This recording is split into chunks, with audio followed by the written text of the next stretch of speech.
Hello again, part two of my early teaching.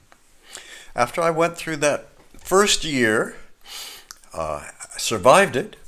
Then they said, well, okay, you passed that hurdle, but you do need to do some supervised teaching under the control of a master teacher, a mentor teacher, who will watch you teach in the classroom, take notes, discuss with you what you're doing. They will model classes, how to teach. They'll show you how to do it the right way, do it well.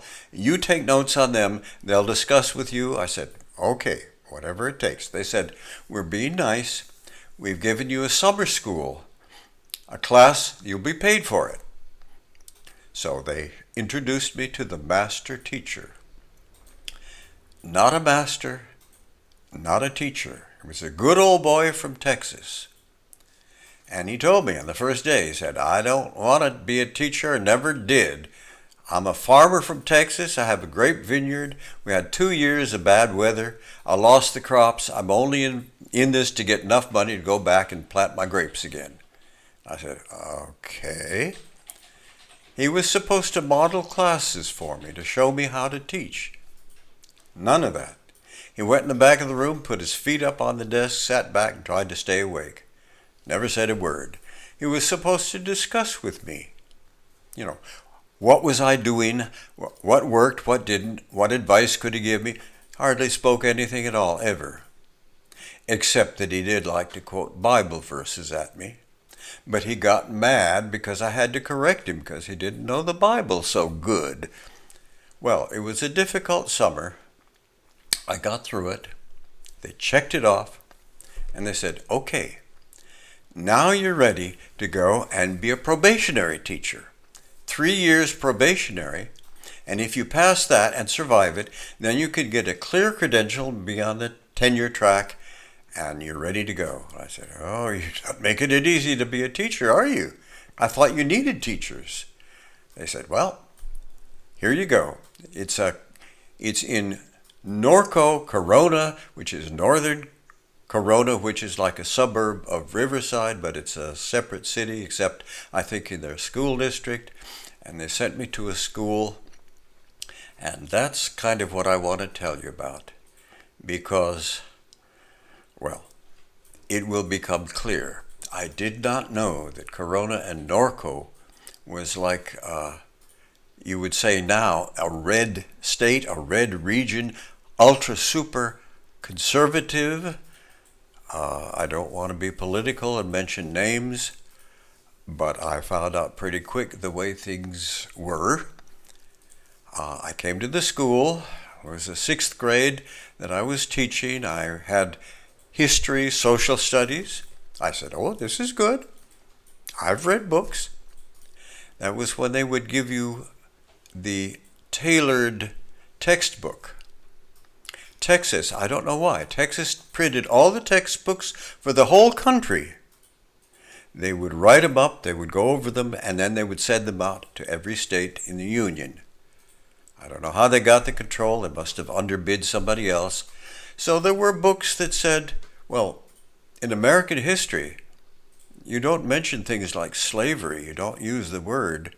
You explain that the entrepreneurs in the South went over to Africa to hire labor and bring it over. And those who survived the trip, they were put out in the field to pick cotton, and they were given free housing.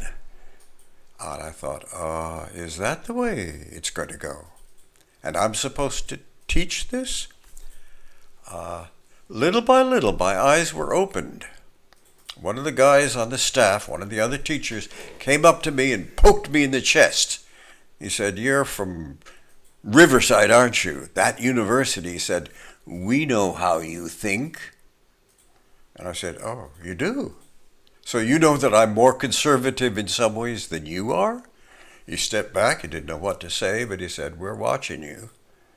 And I thought, this makes me feel welcome. Well, there were 2 things I wanted to mention, because they're the kind of thing that stands out in your memory. You have a lot of good memories, and then one bad one sort of wipes out the others. and you focus on that and you say, I know there were some good things. In fact, I want to show you a picture of what I looked like in those days when I was, it's here somewhere. They were nice to me at the other school because look at this. There, that's me. There hold it. There I am, looking dapper and young.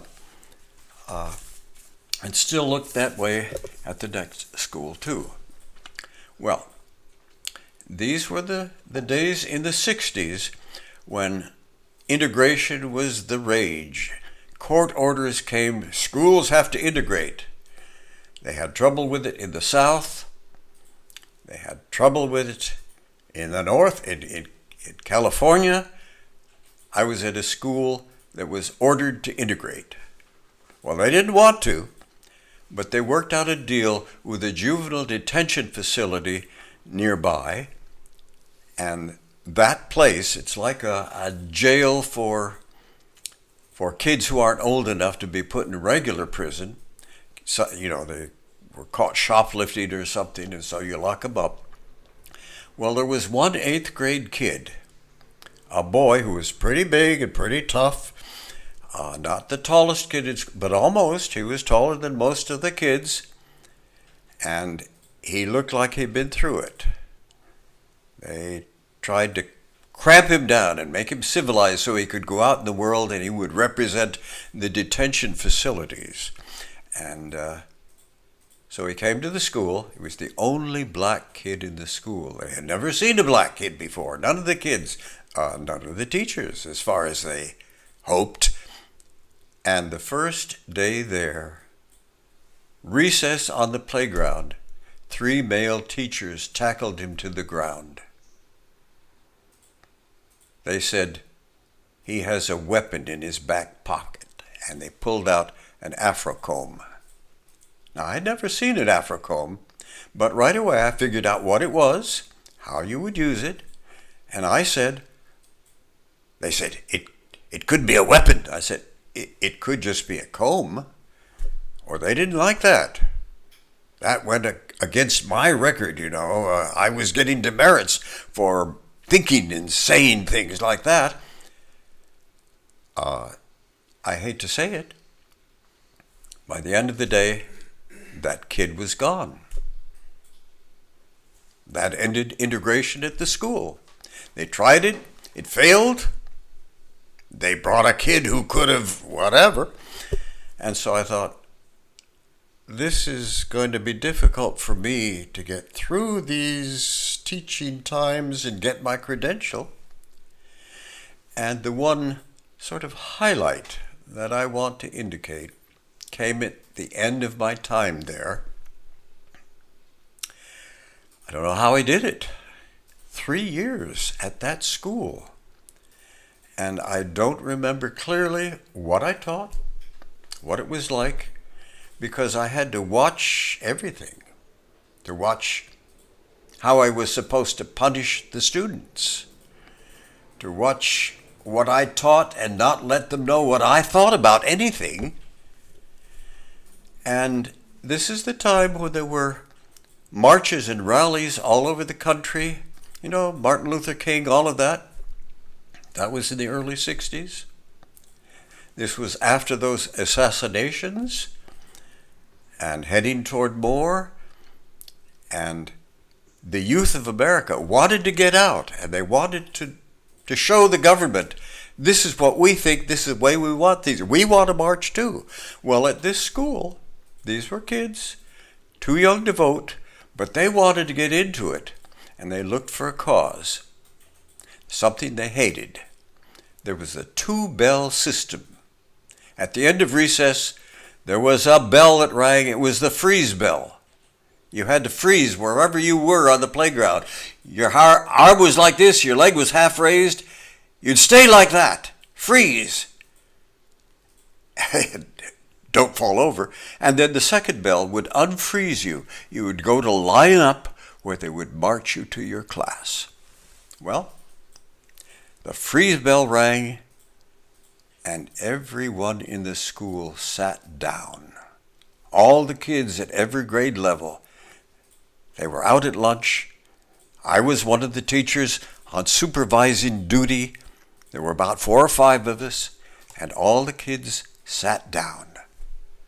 I was amazed. I was even intrigued, almost proud of them to think, sort of chuckling, wow, what organization that they could get this together at every grade level and plan it and not let any teacher know? That's amazing. Maybe there's more hope than I thought, even at a funny little school like this. Well, the bell rang. To unfreeze, they wouldn't get up. The teacher was stomping back and forth. Come on, get up. They would drag them off to class. Got through the day. At the end of the day, I was brought in to a kind of, one of those trials where you're standing to face the music, and all the staff, all the teachers were sitting there looking at me, and I had to stand in front of them. And their spokesman looked at me and said, "You think this is funny?" And I said, "No, I don't think it's funny at all."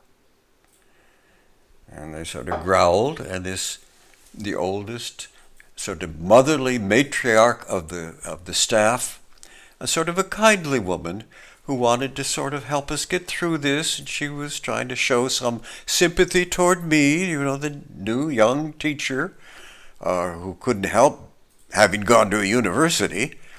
And so she helped get us through it. But I thought, as soon as I get out of this, I will find a better way. Well, I did.